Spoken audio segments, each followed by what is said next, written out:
नमस्कार बच्चों, मैं डॉक्टर रेखा आज आपके सामने हिंदी शिक्षण से संबंधित विषय लेकर आई हूँ। ये विषय है व्याकरण शिक्षण। जैसे कि आप सभी जानते हैं कि जीवन में हम जब भी भाषा का प्रयोग करते हैं, अगर हमारी भाषा व्याकरण सम्मत होती है या हम कहें कि शुद्ध भाषा होती है तो उससे सामने वाला बहुत अधिक प्रभावित होता है। ठीक है, व्याकरण का हमारे जीवन में बहुत अधिक महत्व है क्योंकि व्याकरण जो है वो भाषा को शुद्ध रूप से बोलना सिखाती है कि भाषा को किस प्रकार से उच्चारित करना है। इन नियमों का ज्ञान जो है वो हमें व्याकरण ही देती है और व्याकरण के बिना हम ये कह सकते हैं कि भाषा का ज्ञान नहीं हो सकता या फिर भाषा अधूरी है व्याकरण के बिना। और भाषा किस चीज का काम करती है? अब देखिए कि भाषा के लिए जो व्याकरण है वो एक साहचर्य का काम करती है, एक सारथी का काम करती है, एक साथ रहने वाले का काम करती है, क्योंकि हम व्याकरण के बिना हम मान ही नहीं सकते कि कोई भी व्यक्ति जो है वो शुद्ध भाषा का प्रयोग कर सकता है। तो आज हम व्याकरण शिक्षण के माध्यम से और भी बहुत सारी चीजें इसके बारे में समझेंगे। देखिए बच्चों, व्याकरण जो है महर्षि जो मुनि पतंजलि जी थे उन्होंने क्या कहा था। महर्षि पतंजलि के बारे में आप सभी जानते हैं। तो महर्षि पतंजलि ने और आचार्य हेमचंद्र इन दोनों ने भाषा के बारे में क्या कहा था कि भाषा जो है वो शब्दानुशासन है। शब्दानुशासन का मतलब क्या है कि शब्दों पर अनुशासन, किस शब्दों का प्रयोग हमें किस प्रकार से करना है वो हमें भाषा के माध्यम से पता चलता है। तो इसलिए भाषा को शब्दानुशासन से अभिहित कहा गया है या फिर कहा गया है कि भाषा का जो दूसरा रूप है वो शब्दानुशासन है। ठीक है, तो आइए देखते हैं। तो व्याकरण की अगर हम बात करते हैं तो व्याकरण में औपचारिक और अनौपचारिक दो प्रकार की धारणाएं होती हैं। पहला देखते हैं कि औपचारिक धारणा क्या है व्याकरण की। औपचारिक धारणा क्या है व्याकरण की? आप देखिए कि जब भी हम भाषा के नियमों का प्रयोग करते हैं, जब भी हम व्याकरण का प्रयोग करते हैं अपनी भाषा में, या फिर हम बिल्कुल सही व्याकरण सम्मत शब्दों का प्रयोग करते हैं, या फिर उच्चारण संबंधी हमारी भाषा में किसी भी प्रकार की अशुद्धि नहीं होती, या फिर मानक भाषा का प्रयोग करते हैं साहित्य को लिखने के लिए, तो उस भाषा को हम औपचारिक भाषा कहते हैं। औपचारिक भाषा में किसी प्रकार की त्रुटि को मान्यता नहीं होती, यानी कि किसी प्रकार की भी हम गलती नहीं करते।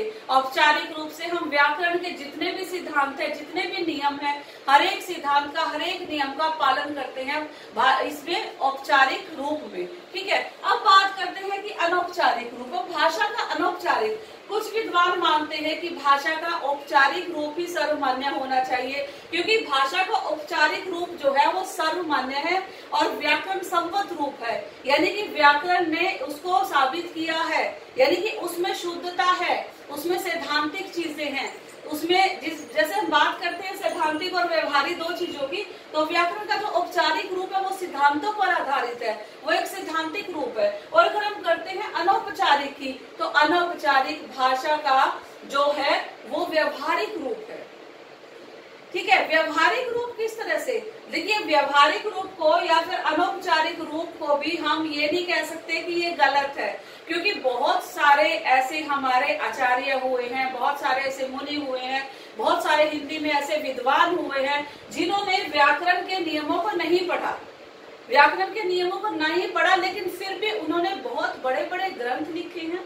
तो हम अनौपचारिक रूप को भाषा के इस तरह नहीं कह सकते, उसको भी हमें मानना पड़ेगा। तो यहाँ पर दो धारणाएं हैं विद्वानों की, एक औपचारिक रूप से संबंधित और दूसरी अनौपचारिक रूप से संबंधित। कुछ इस बारे में ये मानते हैं कि हमें औपचारिक रूप को ज्यादा मान्यता देनी चाहिए क्योंकि भाषा का यह रूप व्याकरण सम्मत रूप है, इसमें व्याकरण का प्रयोग है और ये सैद्धांतिक रूप है। और कुछ विद्वान ये मानते हैं कि हमें अनौपचारिक रूप को भी मान्यता देनी चाहिए क्योंकि अगर हम बात करते हैं कबीरदास जी की, ठीक है, तो वो क्या पढ़े लिखे थे? नहीं थे, लेकिन उन्होंने एक ऐसा काव्य लिखा जो अब तक सर्वमान्य है, जिसको आज भी हम पढ़ते हैं। ठीक है, तो वो कैसे लिखा उन्होंने? उनको तो भाषा का कोई ज्ञान नहीं था, उनको तो व्याकरण का कोई ज्ञान नहीं था, ना वो किसी स्कूल में गए, ना उन्होंने व्याकरण के नियमों को कभी पढ़ा, लेकिन उन्होंने बहुत अच्छा लिखा। तो इसलिए हम ये कह सकते हैं कि हम अनौपचारिक रूप को भी नकार नहीं सकते। तो भाषा के दोनों रूपों के बारे में हमें बात करनी पड़ेगी जब भी हम करेंगे। ठीक है, तो ये थे भाषा की दो धारणाएं। इसके बाद हम बात करते हैं कि आप भाषा के व्याकरण के उद्देश्य क्या है। व्याकरण के उद्देश्य, क्यों हम बच्चों को व्याकरण पढ़ाते हैं। अब आप देखते हैं कि बच्चों को जो प्राथमिक स्तर तक व्याकरण नहीं लगती, उनके जो आप पाठ्य पुस्तकें होती हैं उनमें ही बच्चों को व्याकरण का जो भी व्याकरण के बारे में समझा दिया जाता है या बता दिया जाता है। लेकिन प्राथमिक के बाद जब बच्चा अपना प्राथमिक शिक्षा पूरी कर लेता है, उसके बाद बच्चों को अलग से व्याकरण की जो है पाठ्य पुस्तक लगाई जाती है। ठीक है, उसमें क्या है कि व्याकरण के नियमों और सिद्धांतों के बारे में बच्चों को बताया जाता है। और जैसे आप सभी जानते हैं कि व्याकरण के जो नियम है, सिद्धांत है, कई बार एक बच्चे के लिए बहुत ज्यादा उबाऊ भी हो जाते हैं। उबाऊ का मतलब क्या है कि बच्चा उन्हें याद करने में बहुत ज्यादा कठिनाई महसूस करता है। ठीक है, और इतना ज्यादा रुचि से उसको नहीं पढ़ता जैसे कि दूसरी पाठ्य पुस्तकों को पढ़ता है। तो ये इस चीज के बारे में हम देखेंगे कि किस पर क्या उद्देश्य है हमारे व्याकरण शिक्षण के, यानी कि व्याकरण शिक्षण को क्यों रखा गया है, क्यों इतना महत्व दिया गया है। आइए बात करते हैं।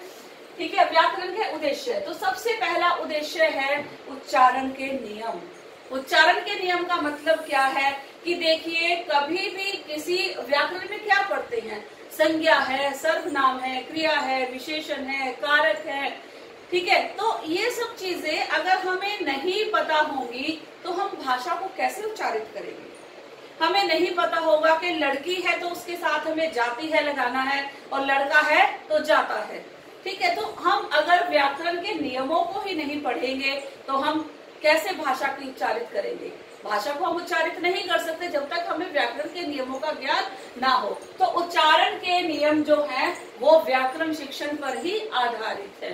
फिर देखिए, मौखिक अभिव्यक्ति, जब भी हम बात करते हैं, जब भी हम बोलते हैं, जब भी हम किसी से संवाद करते हैं, तो संवाद करते समय हमारी मौखिक अभिव्यक्ति जो है वो बहुत अधिक प्रभावशाली होनी चाहिए। और वो प्रभावशाली आपकी मौखिक अभिव्यक्ति तब होगी अगर आपको व्याकरण के नियमों का ज्ञान होगा। तभी हमारी अभिव्यक्ति जो है वो सामने वाले के ऊपर प्रभाव डालेगी और तभी हमारी अभिव्यक्ति और संप्रेषण जो है वो पूरी तरह से उद्देश्यपूर्ण होगा। आगे देखिए, सूक्ति, मुहावरे, लोकोक्ति का ज्ञान। जब भी हम व्याकरण पढ़ते हैं तो व्याकरण में क्या चीजें पढ़ते हैं, अभी मैंने आपको बताया कि संज्ञा, सर्वनाम, क्रिया, विशेषण, कारक, ये सब चीजें, इनके साथ हम क्या पढ़ते हैं व्याकरण में। व्याकरण में हम सूक्तियों के बारे में जानते हैं, मुहावरों के बारे में जानते हैं और जो लोक प्रचलित है उन लोकोक्तियों के बारे में भी बात करते हैं। तो अगर हम इन चीजों के बारे में जानना चाहते हैं या फिर जैसे कई बार है कि कुछ प्रचलित ऐसी धारणाएं होती है उनके बारे में हम जानना चाहते हैं, तो हमें व्याकरण के नियमों का ज्ञान करना ही पड़ेगा।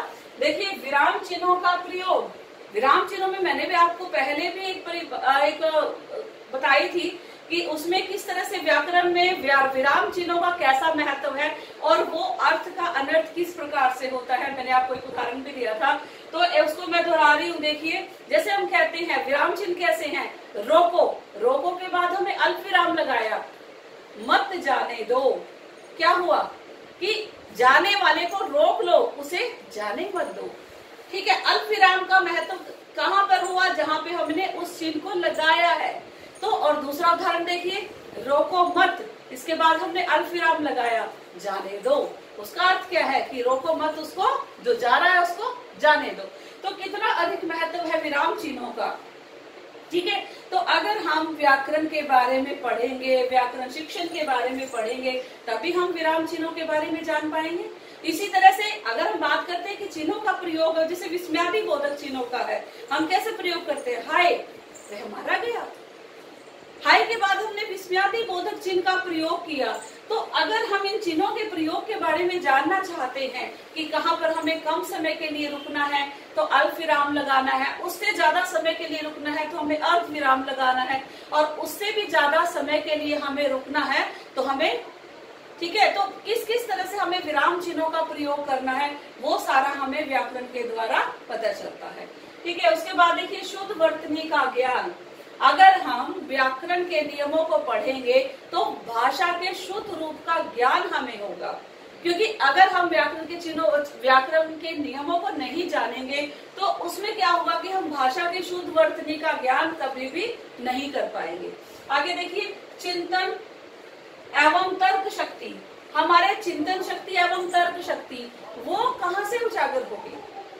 अगर व्याकरण के नियमों का हमें ज्ञान नहीं होगा तो हम जैसे बात करते हैं कि जो चिंतन है, चिंतन किसके बाद आता है? जब आप किसी चीज के बारे में सोचते हैं, जब आप सबसे ऊपर का जो लेवल है, ठीक है, उसके बारे में सोचते हैं। तो चिंतन का मतलब क्या है कि जब आप किसी भी चीज के गुण और दोष दोनों को देखने के बारे में सक्षम है, तब वो हमारी चिंतन और तर्क शक्ति होती है। तर्क शक्ति जब हम किसी चीज को पहचानने में सक्षम है कि किसी चीज में किस तरह के गुण हैं और किस तरह के दोष हैं, तो इस प्रकार की चिंतन और तर्क शक्ति हमारे अंदर कब आती है? जब हमें व्याकरण के नियमों का ज्ञान होता है। अगला देखिए, गुण दोषों को परखना कि किस भाषा में किस प्रकार के गुण और दोष हैं, या फिर उसमें किस प्रकार के, कोई भी आप पाठ्य पुस्तक लेते हैं, कोई भी पढ़ते हैं, उसमें कई बार क्या है कि आप बहुत ज्यादा त्रुटियां देखते हैं कि बहुत ज्यादा त्रुटियां हैं। उसकी त्रुटियों को आप कैसे निकालेंगे, कैसे समझेंगे कि यहाँ पर त्रुटि है? अगर आपको व्याकरण के नियमों का ज्ञान होगा, व्याकरण का ज्ञान होगा, तभी आप उसकी त्रुटियों को निकाल पाएंगे। ठीक है। उसके बाद देखिए, मानसिक अनुशासन।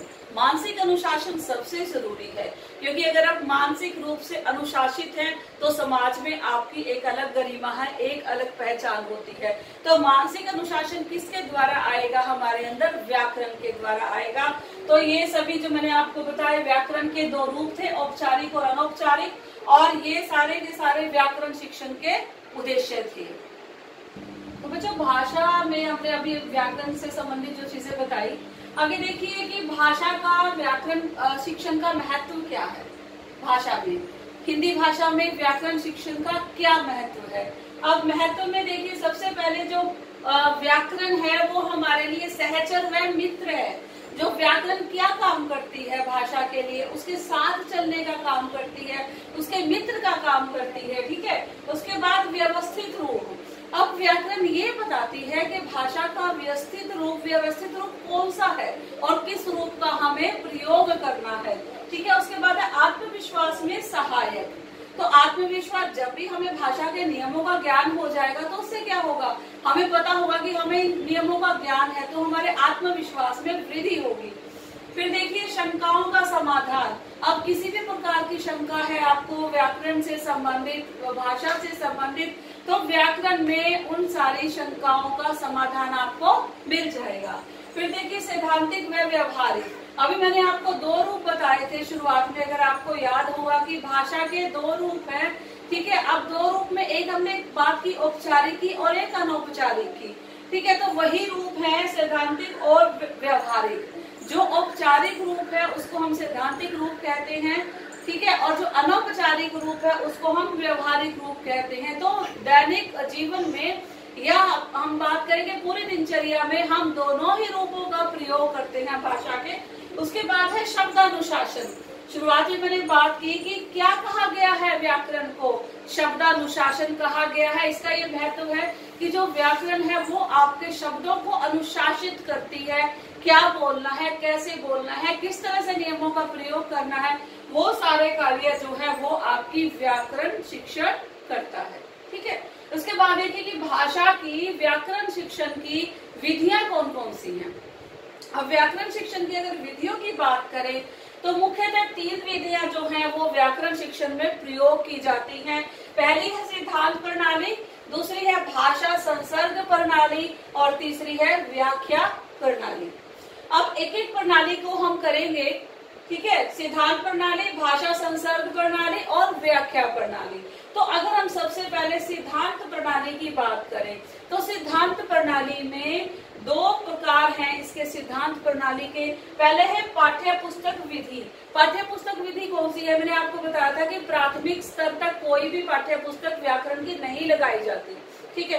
लेकिन उसके बाद क्या है कि व्याकरण की बच्चों को जैसे ही वो प्राथमिक स्तर से आगे बढ़ते हैं, माध्यमिक स्तर पे आते हैं, तो वहां पर अलग से व्याकरण की एक पाठ्य पुस्तक लगाई जाती है बच्चों की, और उसी व्याकरण की पाठ्य पुस्तक में बच्चों को व्याकरण के नियमों और सिद्धांतों के बारे में जानकारी दी जाती है। इसको हम कहते हैं पाठ्य पुस्तक विधि। यानी कि आपकी पाठ्य पुस्तक के साथ साथ आपको हिंदी की एक और पाठ्य पुस्तक लगाई जाती है जिसको हिंदी व्याकरण कहा जाता है, ठीक है। तो वो है ये पाठ्य पुस्तक विधि।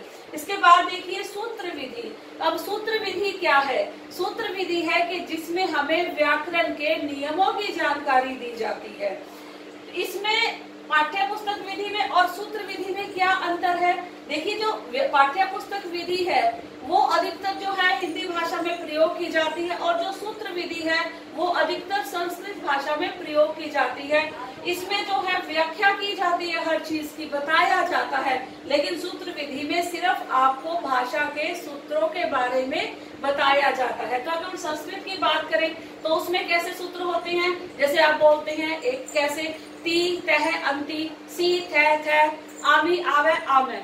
तो ये क्या है? ये संस्कृत भाषा के सूत्र हैं जो कि सूत्र विधि के माध्यम से आपको बताए जाते हैं। तो सिद्धांत प्रणाली में आपको बताया गया कि दो विधियां हैं। पाठ्य पुस्तक विधि जब आपको व्याकरण की पाठ्य पुस्तक लगाई जाती है, उसके बाद है सूत्र विधि जिसमें व्याकरण से संबंधित सभी सूत्रों के बारे में आपको बताया जाता है। दूसरी प्रणाली है भाषा संसर्ग प्रणाली। अब भाषा संसर्ग प्रणाली क्या है? भाषा संसर्ग प्रणाली वो प्रणाली है कि जिसके अंदर क्या किया जाता है कि भाषा को जो है संसर्ग, मतलब संसर्ग क्या होता है कि उसके अलग से कोई भी व्याकरण के लिए पाठ्य पुस्तक नहीं लगाई जाती। उसमें क्या है कि उसी एक ही पाठ्य पुस्तक के अंदर जो भी व्याकरण का ज्ञान है वो एक अध्यापक बच्चों को देता है, ठीक है। आगे देखिए, तीसरी है व्याख्या प्रणाली। अब व्याख्या प्रणाली क्या होती है बच्चों?